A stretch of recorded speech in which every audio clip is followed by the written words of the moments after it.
Memilih itu bukan karena kapasitas. Demokrasi kita itu memilih orang yang disukai. Pilihlah saya karena saya punya solusi. Ya. Ini harusnya gitu. Ya.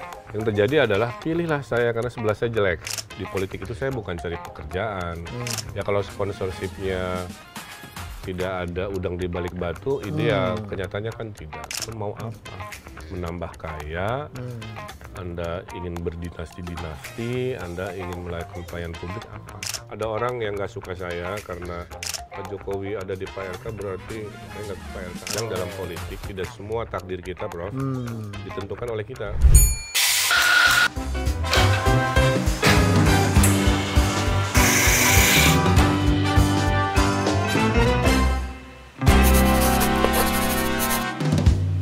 Mempunyai banyak teman itu satu anugerah. Oleh karena itu ketika teman kita sedang mengikuti satu kontestasi, kita nggak ngomong politiknya, tapi kita bicara tentang persahabatan kita. Ada 3 RK yang bersahabat. Yang satunya adalah Renald Kasali, Ridwan Kamil, dan Rano Karno. Ya, ini ada segitiga di sana sehingga ketika berbicara, kita berbicaranya tentang hidup kita, masa kecil kita, dulu kita bagaimana. Dengan Kang Emil ini saya berteman sebagai sesama social entrepreneur. Dan juga kita sering bertemu dalam seminar, dan selama menjadi gubernur wali kota saya beberapa kali diundang berbicara di antara staf ASN setempat di bawah Kang Emil.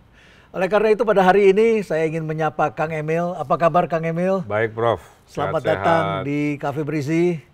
Ya luar biasa ini, sekarang seger lagi. Saya ke sini terakhir tapi bukan di sini ya. Ada waktu launching buku sempat di sisi mana gitu. Di namanya di Galia Blangi. Iya itu. Galia Blangi. Disrupsi waktu itu ya? Iya, disrupsi. Disrupsi. Terima kasih selalu sebagai sahabat hadir di sini. Penting. Ya, tapi waktu pilkada kemarin kita nggak sempat karena sibuk sekali rupanya waktu itu. Tapi baiklah, kita nggak ngomong politik. Iya, setuju. Kang Emil sibuk apa sekarang ini setelah selesai ini semua? Kesibukan apa? Karena ini orang yang nggak bisa diam ini. Justru ini saya itu baru pulang dari Vietnam. Vietnam. Karena mau buka kopi di sana. Ya. Franchise outlet kopi, Jabarano namanya. Saya itu punya 4 dimensi, Prof. Ya. Dalam hidup itu. Yang banyak orang mungkin belum tahu. Apalagi belakang lihatnya politiknya aja ya. Ya, satu dimensi akademik. Akademik. Anda mengajar, Anda mengajar. Ini lusa juga saya public lecture, Ya. kan. Dapat doktor kehormatan 2, profesor kehormatan 1, diminta ngajar di Singapura dan lain sebagainya. Ada dimensi bisnis.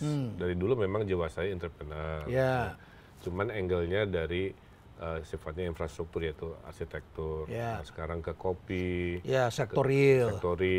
Kemudian ke apa namanya desain villa-villa di beberapa tempat Airbnb, ya, menggunakan disrupsi juga. Ya. Ketiganya sosial aktivisme, itu tetap saya lakukan. Saya mau launching relawan kemanusiaan RK juga dalam waktu 1 bulan. Ya. Tapi global, Prof. Oke. Ya.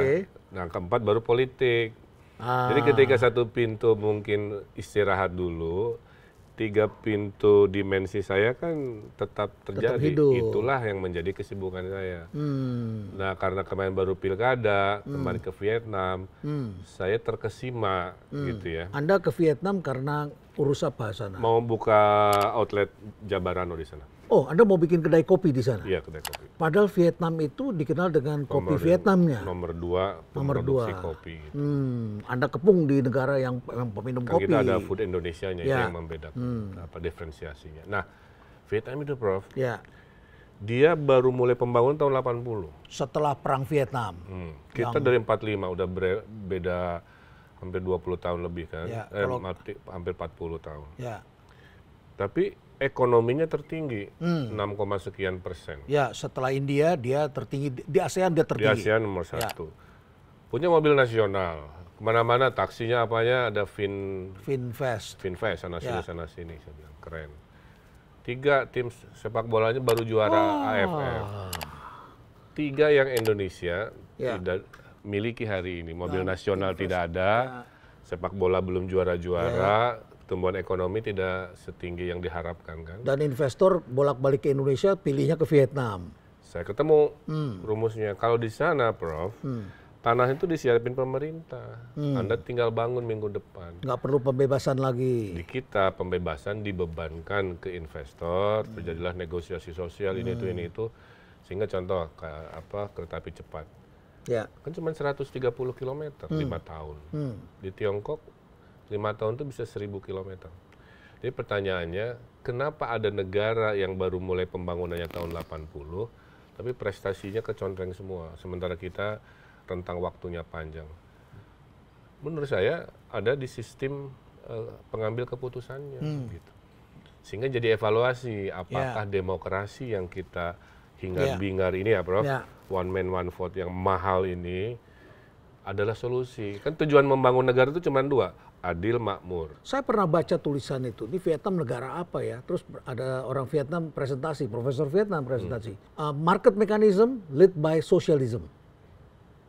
Jadi kombinasi dia, ekonominya market tetapi kepemimpinannya sosialisme atau partai komunis lah, begitu yang mereka pilih. Jadi di sana nggak ada demokrasi, di sana partainya satu, kayak Cina.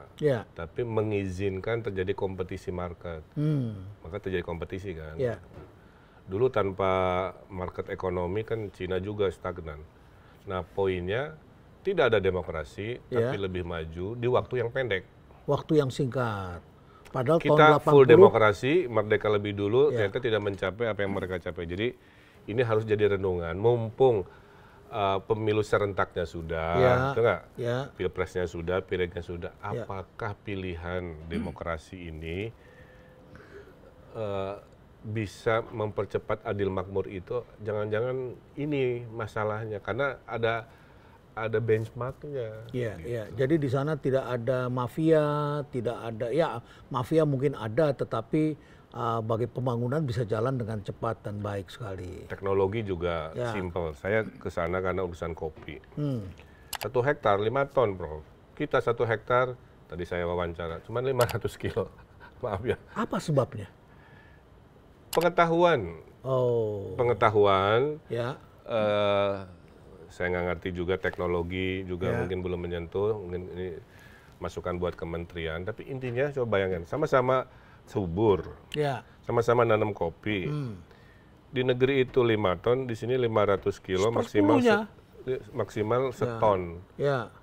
Makanya negaranya kecil, penghasil kopinya nomor 2 di dunia setelah Brazil. Kita ranking 4. Nah, jadi intinya saya banyak menemukan kontemplasi, hikmah, mungkin kalau dengan off-nya dulu saya di politik praktis kan, memberi ruang jarak untuk apa yang sudah saya lakukan, story-story selama 10 tahun, itu mungkin akan jadi masukan berharga buat. Jadi pergi kemarin itu bukan untuk keperluan dinas, keperluan negara, tetapi adalah karena dimensi wirausaha itu. Nah, pertanyaannya. Jadi saya memanen 10 tahun networking, Prof. Yang dulu hanya tukeran kartu nama, tukeran WA kan. Sekarang tuh pada datang, Kang, saya punya ini, Kang, Mr. Kamil, Kang, gitu. 2, lusa saya public lecture, tapi ke orang Malaysia. Jadi saya tanya kenapa. Di Malaysia saya dikenal, gini, inovasi di Smart City, akhirnya itu. Nah, jadi akademik tetap, poin saya, kesibukan, public lecture sementara, bisnis dilakukan, yang saya suka.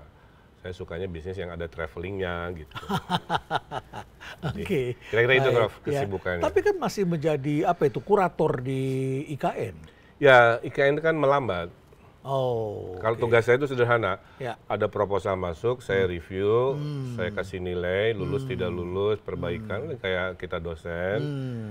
Tapi kalau ada perlambatan, maka intensitas mendiskusikan new project-nya kan berkurang. Berarti harus diisi dengan kegiatan yang lain yang sudah menanti. Betul. Jadi serius akan buka kedai kopi di Vietnam? Jumat saya ke Korea untuk buka di Seoul. Jadi Vietnam justru masih level awal-awal. Yang paling matang dalam hitungan hari dari kita podcast itu di Seoul. Saya terbang ke Seoul. Jadi Seoul ini siap tinggal buka? Ya, Seoul, Budapest, Hungaria, Copenhagen, Vietnam, Madinah, 5. Sambil yang lokalnya tentunya Bandung, Jakarta, Bali. kopi Jabarano. Jabaran. Kenapa ada Ranonya ini?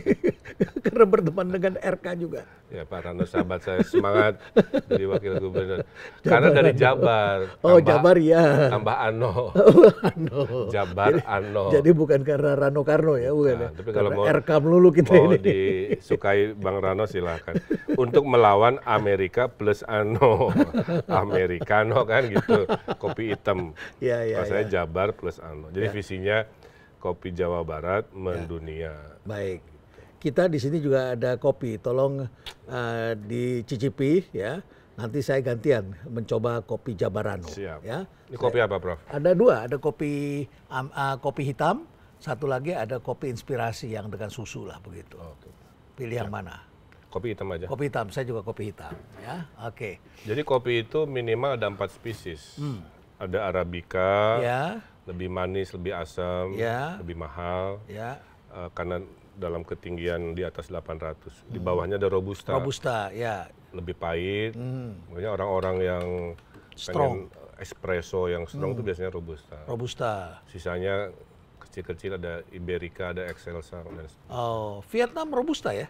nah, saya kirain selama ini karena paling harga bagus Ya. Arabica, Ya. ternyata nggak juga. Ada negara-negara yang kulturnya senang kopi pahit, itu poinnya. Image terbesar Vietnam ya itu. Ya. Dan saya udah bilang ke orang Vietnam, look saya bilang, we better collaborate, not compete, saya bilang. You need Indonesian market, I need Indonesia to go Vietnam. That's good. Makanya mau join lagi, gantian. 2 minggu lagi orang Vietnam ke Indonesia. Bukan di sini. Saya bilang, we have a big family ya. Ya. Itulah Strong. kolaborasi sekarang. Strong 700 million, saya bilang. Strong market. Coba we join forces. Ya. Nah, dulu saya meyakinkan ini dalam konteks politik, geopolitik ya, pidato sana sini. Sekarang kan jadi bisnis, tapi gaya marketing saya sama aja, meyakinkan. Makanya saya mau join sama mereka salah satunya. Wah, jadi pengusaha ya. Oke, baik. Kang Emil juga dikenal sebagai seorang arsitek. Betul. Saya sangat menikmati karya-karya arsiteknya. Kayak filosofi dengan desain yang unik dan juga ada greennya, ada sentuhan greennya, begitu ya. Dan ketika Anda membuat masjid juga bagus-bagus. Alhamdulillah. Dan Anda marketnya bukan cuma di Indonesia, tetapi Betul. juga Anda mendesain di Palestina, Grand Marina, di di Singapura itu Oh, ada saya kan? banyak, Prof. Ada 50 proyek di Cina, Timur Tengah. Kalau masjid, Amerika, di Connecticut, lagi proses. Gaza, Palestina, udah terbangun. Ya, Mudah-mudahan dengan gencatan senjata, masjidnya bisa berfungsi lagi. ya. Sekarang lagi diminta mendesain di Spanyol. Spanyol. Spanyol itu muslimnya eksponensial sejak tahun 70. Di daerah kantong Muslim Cordoba situ atau Ya, di selatan ya. selatan? Sevilla. Sevilla, ya. Daerah wisata yang ramai sekali itu. Betul. Ya, yang masih ada warisan gedung-gedung bersejarah. Jadi memang pendidikan saya S1, S2, bahkan dokter kehormatan saya Ya. itu satunya arsitektur. Profesor kehormatan saya juga arsitektur dari Kazakhstan. Jadi memang dunia arsitektur dan bidang urban planning lah. Ya, baik. Dan itu melekat dengan diri Anda. Jadi anytime itu Dan kalau arsitek nggak ada matinya, Bro. nggak ada mati ya. Selama imajinasinya masih dibutuhkan, Ya. mau umur 80, 90 juga bisa. Karena ada arsitek Oscar Niemeyer meninggalnya 104 tahun. Usia 101 masih mendesain. Cuman tremor dikit kali. Anda pakai tangan atau pakai komputer atau kombinasi? Kombinasi. ya. Saya kan Ya.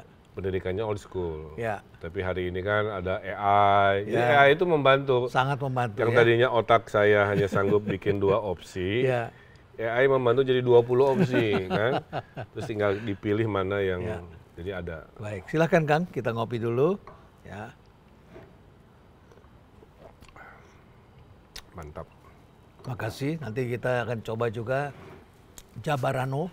Ya. Ya, jadi baru 5 outlet Ya. dalam 1,5 tahun. 5 negara di tahun ini, 10 outlet lokal. Ya.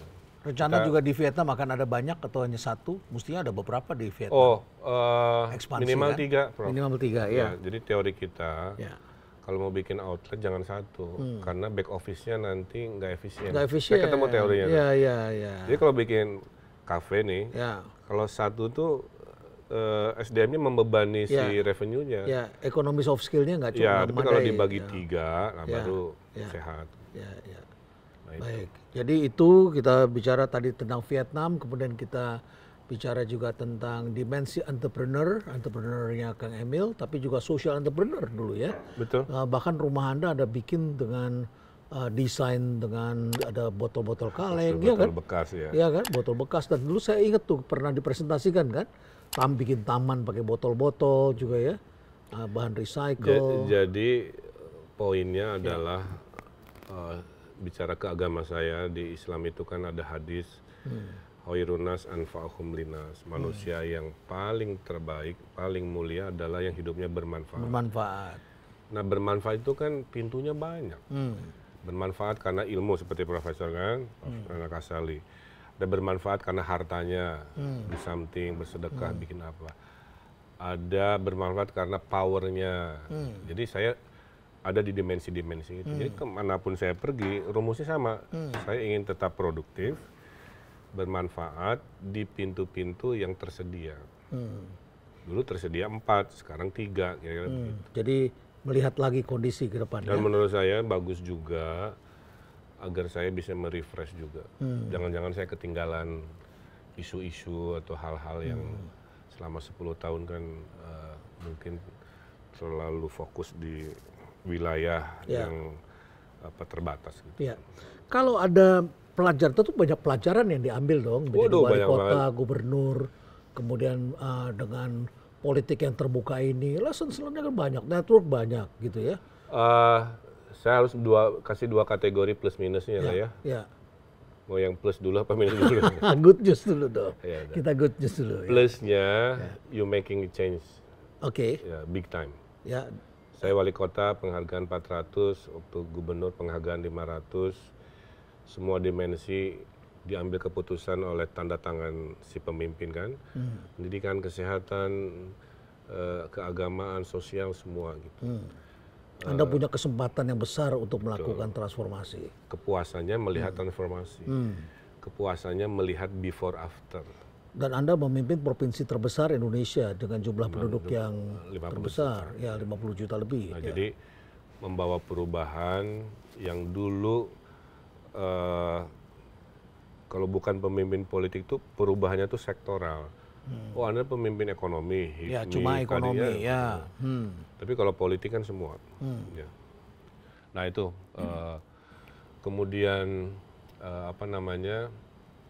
negatifnya Ya. karena kita memilih persaingan dengan cara one man one vote, Ya.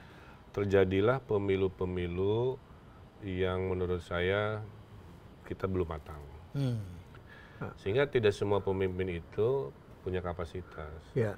Orang punya kapasitas nggak bisa juga jadi pemimpin Iya, karena iya, iya. harus melewati proses seleksi yang berat itu kan, Ya. dan mahal nih evaluasi saya. Dan Anda harus keluarkan uang sendiri itu ya. Harus ada uang pribadinya juga di situ. Ada dan nggak akan pernah cukup. Maka lahirlah sponsorship itu. Ya kalau sponsorshipnya tidak ada udang di balik batu, ideal. Kenyataannya kan tidak. Tidak. Nah, ini pergulatan sistem ini yang membelit demokrasi kita Itu kan. nggak apa ya, membuat kita yang besar di akademik dan swasta ini nggak merasa kadang-kadang Saya kan, nggak nyaman, tapi solusi saya adalah saya tetap memfasilitasi request siapapun itu. Saya anggap sebagai konstituen. ya. Ada konstituen rakyat jelata, ada konglomerasi, semua request, semua aspirasi. Asal tidak melanggar aturan itu. Itu aja patokan Tapi saya. berat sekali tidak melanggar aturan. Rata-rata kan Persis. melanggar aturan itu. Kebayang nggak ya, sambil saya harus melayani publik, Ya. ada pusaran ekspektasi-ekspektasi Ya. itu yang menyertai. Jadi itu mahal demokrasinya. Negatifnya kita berkampanyenya tuh nggak selalu gini, Prof. Pilihlah saya karena saya punya solusi. Ya. Karena harusnya gitu. Ya. Yang terjadi adalah pilihlah saya karena sebelah saya jelek. Oke.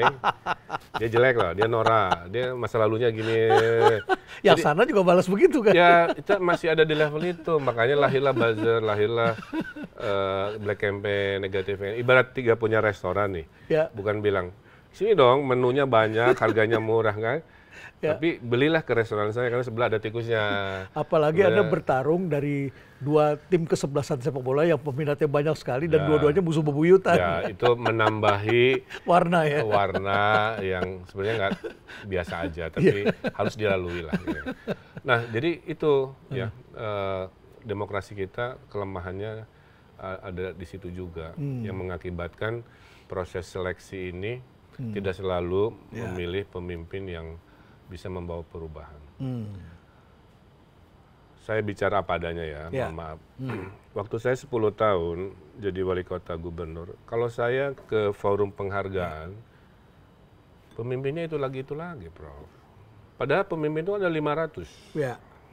Jadi ada golongan yang memang berkapasitas ingin bawa perubahan, ada golongan yang bisnis as usual, nunggu 5 tahun, gunting pita, oleh proses demokrasi ini. Ya, Amerika Serikat baru saja memilih presiden dan baru saja dilantik presidennya. Dan kalau kita bicara like or dislike itu banyak kan kita berpikirnya ini orang selengean, kemudian juga macam-macam itu negatifnya tentang Donald Trump gitu ya. Tapi masyarakat Amerika itu sangat rasional kemudian memilih dia begitu. Sangat rasional. Dan dia menjelaskan dalam pidatonya itu hal-hal rasional. Dan kita menyaksikan ada dimensi yang berbeda dari Donald Trump di masa lalu dengan Donald Trump sekarang dalam pidato, paling tidak dalam pidato kita menyaksikan. Tapi anyway, itu yang tadi Anda katakan, masyarakat Amerika itu memilih berbeda ya caranya. Padahal kan skandalnya banyak, kasusnya banyak Donald Trump ya kan.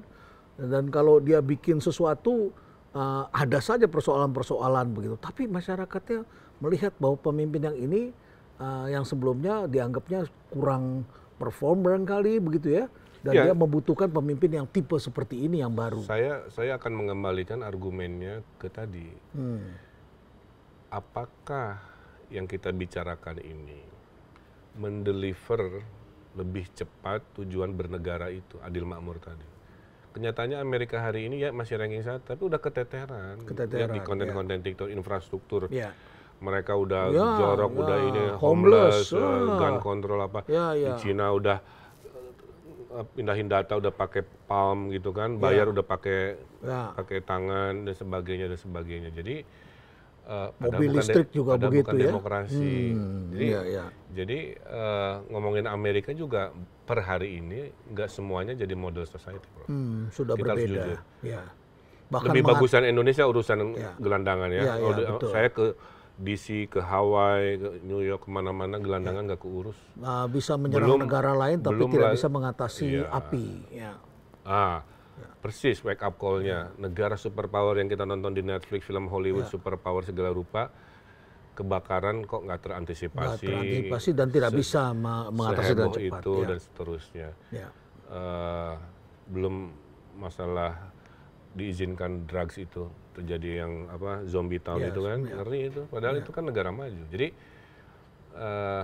menurut saya di masa depan ya kita mencari model sendiri, itu poinnya. Jadi kalau tadi membandingkan ke Amerika, tapi Amerika hari ini tidak mencerminkan juga semuanya super ideal gitu. Ya, jadi lessons learned-nya adalah ada good news, ada bad news-nya. Good news-nya adalah dengan menjadi pejabat publik itu Anda bisa melakukan tindakan yang holistik begitu. Betul. Ya. Jadi dimensinya diperluas begitu ya. Dan kemudian bad news-nya tadi ada like and dislike ya seperti menyertai itu prosesnya mahal, ada tekanan-tekanan yang tidak semestinya terjadi dalam kesehariannya dan lain sebagainya.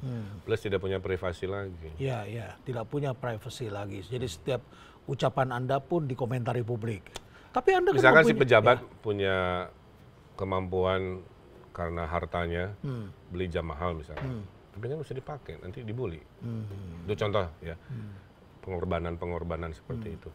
Nah, saya hanya berdoa. Mudah-mudahan setelah 2024 ada evaluasi. Tadi apakah sistem politik ini mau seperti apa? nggak hanya politik, ekonomi juga. Ya. Tadi kan kenapa investasi ke Vietnam semua? Ya. Harus ada refleksi ya, kita ya. 40 billion apa 4 billion saya lupa Apple di sana kan. Ya. Kita mau dapat sebilion aja tarik menarik gitu. Jadi itu harus dipikirin karena nanti kita keteteran stagnan di 5% sementara tetangga kita udah lebih tinggi, lebih atraktif. Gitu. Ya. Di lain pihak kami juga membaca bahwa Anda adalah tokoh publik atau tokoh politik atau pimpinan di daerah yang dengan jumlah follower terbesar. Ya, 20 berapa itu di IG Anda? 21 juta. Ya. 21 juta. 21 juta. Luar biasa. Good news-nya, saya bisa monetisasi. Itu di IG atau di mana? Di IG. Tapi kalau digabung dengan Facebook, Twitter total ya hampir 30-an juta lah. Bagaimana monetisasinya di IG? IG mengendorse, Prof. Produk A, Pak Ridwan ngendorse. Oke, belilah. Setelah jadi gubernur. Belilah kopi Pak Renal Kasali. Itu 200 juta, Prof. Karena ada skalanya kan. Iya, 21 juta. Ya. Jadi memang ada ekonomi yang old money nggak paham, ya, boomer nggak paham, yaitu hadirnya the power of follower menjadi uang. Dunia algoritmik. Ya. Kang, Anda adalah seorang pejabat publik yang paling modis. Anda berani memakai warna. Anda juga pokoknya tampil modis ya. Anda memakai jaket juga yang khas. Apakah karena Anda seorang arsitek atau Anda memang suka dengan fashion atau Anda juga mempunyai bisnis fashion? Jadi poinnya, saya itu waktu SMA ikut Paskibraka. Di dalam Paskibraka di Bandung nih, sama di Bandung ya. Di dalam Paskibraka itu dilatih how to dress well gitu, berpakaian proper. Kalau dasi nggak boleh lebih dari ikat pinggang, harus pas di sini kan. Kalau celana hitam ke atas, lama-lama akhirnya kan jadi gaya hidup, Prof. Jadi sebenarnya bukan fashion gimana, lebih ke memantaskan diri aja, tapi tidak harus ikut crowd gitu. Kalau crowd simple ya saya beda dikit lah gitu. Saya tuh dengan 21 juta itu banyak pihak ajak kerjasama. Jadi saya ada bisnis lain, satu skincare buat laki-laki. Buat laki-laki. Ya. Dan sama ke Vietnam juga saya udah siap mereka mendistribusikan. Jadi masuk situ. Kemudian brand fashion lagi persiapan. Tapi saya bilang yang gaya saya ya itu ada old money, simple, nggak macam-macam, nggak ada. Prof juga tahu sendiri kan? Tahu. Usia Prof, usia saya nyari brand lokal yang kita tidak mau nggak mau old style, kita nggak mau terkesan konservatif, tapi kita juga tidak bisa tampil berlebihan. Betul. Ya, karena itu akan membuat kita jadi ribet itu. Jadi ada kekosongan di segmen itu, Prof. Di 40-an hitungan kami itu, 40-an ke senior itu after 40 lah.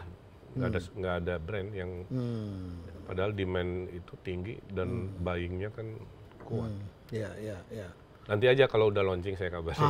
Tapi poinnya banyak PR saya. Poinnya saya itu dari dulu orang sibuk. Yes. Pindah politik sibuk. Tidak politik tetap sibuk karena mensibukkan diri di kesibukan yang sebelumnya. Ya. Kang, hadir sebagai pimpinan itu, tokoh publik itu kan kadang-kadang kita juga melakukan statement yang salah.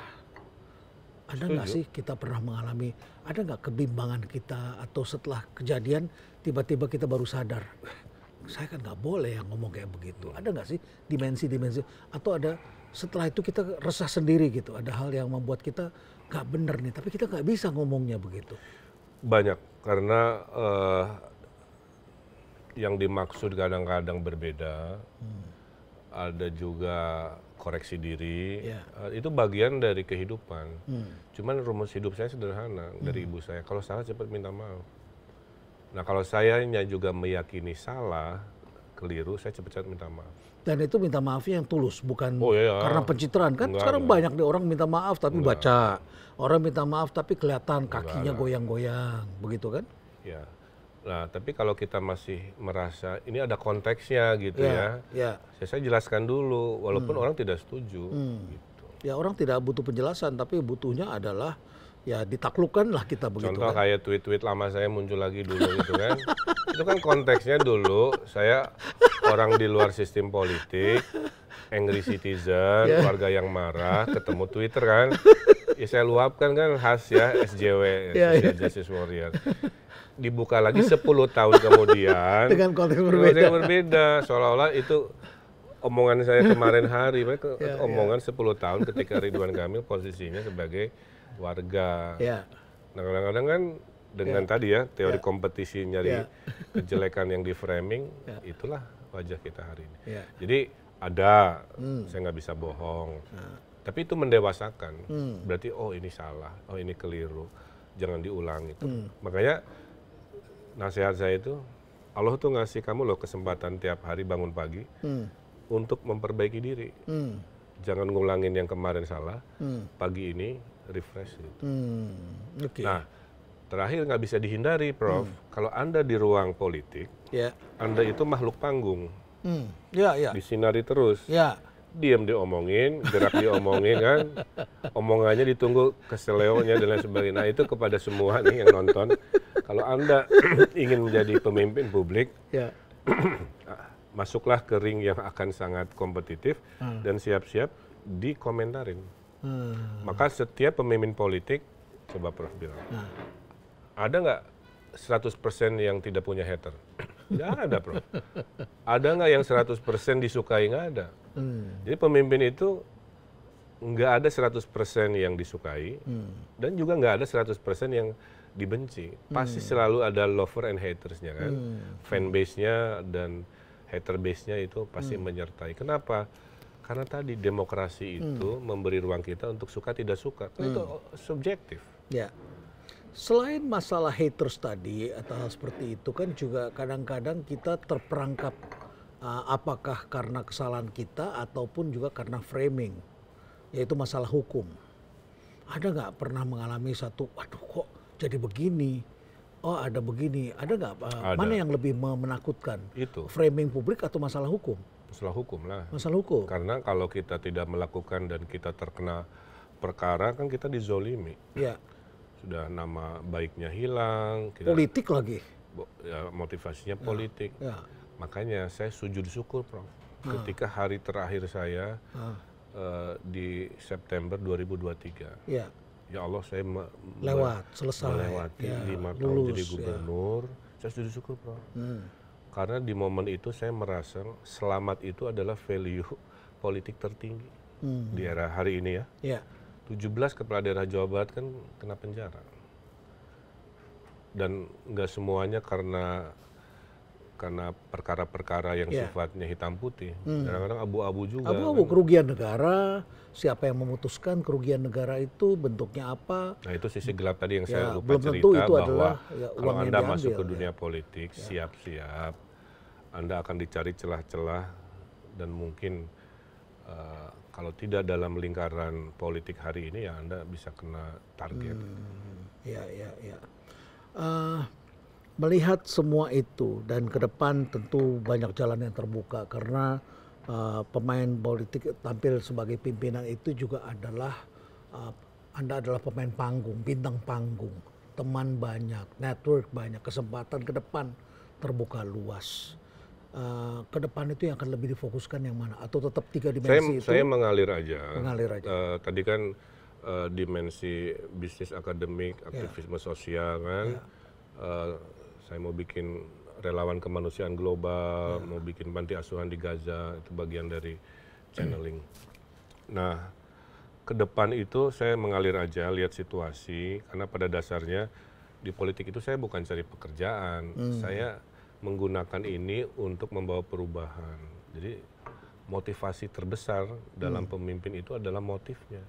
Ada motif jadi pemimpin itu, number 1% itu mau apa? Menambah kaya, Anda ingin berdinasti-dinasti, Anda ingin melakukan pelayanan publik apa? Makanya saya menahan diri. Contoh, istri saya kan saya larang jadi calon wali kota Bandung, walaupun surveinya tertinggi. Menunjukkan kami nggak segala kesempatan diambil. Akhirnya takdirnya saya begini, istri saya di DPR. Nah poin-poin politik itu mengalir saja. kalau negara membutuhkan dan saya merasa Fit in. itu fit in, Ya. saya mungkin ya. Tapi kalau sekadar dikasih jabatan yang buat saya tidak produktif untuk kapasitas saya mungkin tidak Ya. akan ambil. Banyak yang menduga Anda akan masuk dalam kabinet. Memang sempat ditawarkan udah di zaman Pak Jokowi juga, tapi saya bilang saya sedang menikmati elektoral. Kan pejabat publik tuh elektoral di daerah atau bisa kabinet. Tapi dengan ditawarkan itu kan kapasitas saya dihargai alhamdulillah. Tapi saya memilih itu. Ya. Bahwa kalau menang kalah tuh biasa, Prof. Ya. Contoh begini. Pak Anies pernah kalah? Pernah. Menang gubernur, kalah presiden. Pak Prabowo pernah kalah? Pernah. Ya. 3 kali kalah, 1 kali menang presiden. Bu Khofifah pernah kalah? Bu Khofifah 2 kali kalah melawan Pak Dekarwo, menang di kontestasi ketiga. Jadi Ya. semua menang kalah itu bukan ukuran Ya. seolah-olah selesai gitu Ya. ya. Itu Ada kesempatan makanya berikutnya. saya bilang ada waktunya ya. politik itu bukan linier tapi sirkular.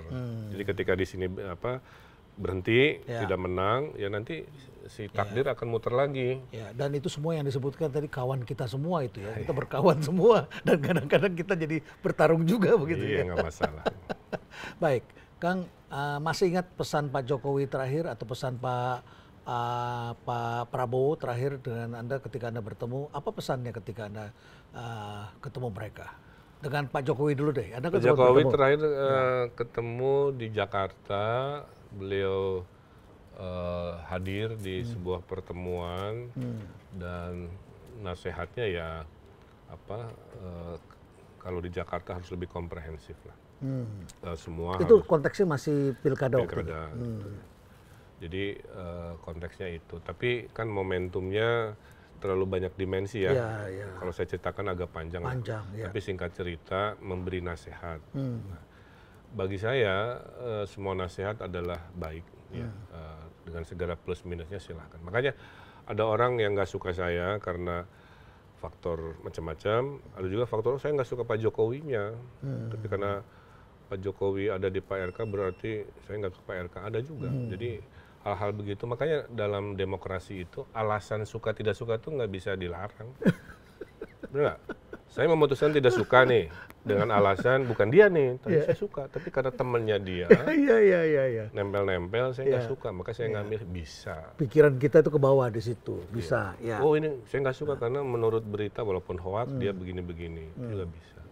Nah kalau dari Pak Prabowo ya terakhir masih menyemangati aja sebelum keputusan mundur dari MK ya.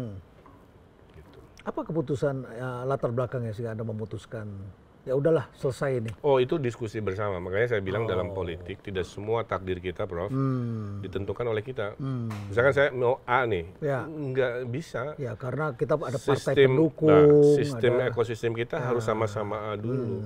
Nggak bisa. Maka keputusan kemarin itu adalah rembukan yang terbaik buat bangsa ini. Rembukan antara stakeholder pengambil keputusan, ya di elit-elitnya mengatakan adalah tidak perlu MK. Bukan karena ini duit kita makin habis nih kalau kita bertarung lagi. Mungkin juga. Dan waktu makin panjang. Tapi ya selamat Mas Pram, Bang Rano, saya mendoakan dulu. Baik. Terima kasih banyak Kang Emil. Sama-sama. Perbincangan kita bukan soal politik tapi adalah perbincangan antar sahabat dan sesama RK. Siap. Ya.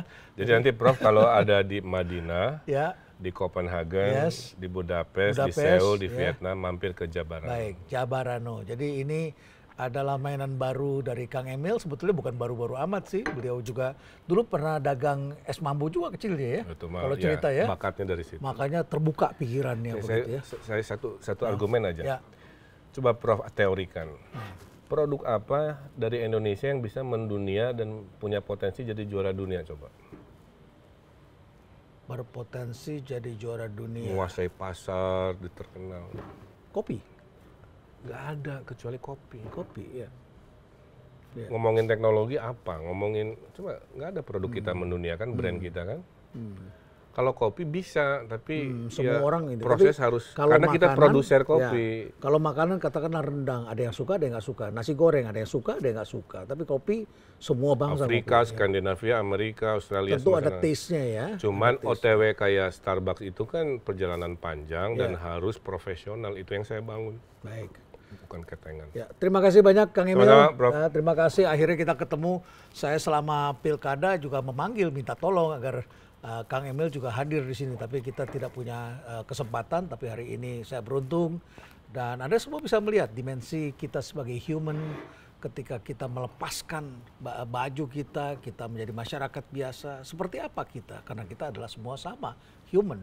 Jadi itulah perbincangan saya dengan Kang Ridwan Kamil, Kang Emil, ya, dan semoga ini akan mempererat kembali tali silaturahim kita, ya, yang dulu barangkali karena ada kontestasi politik dan sebagainya, tapi kita adalah sahabat semua.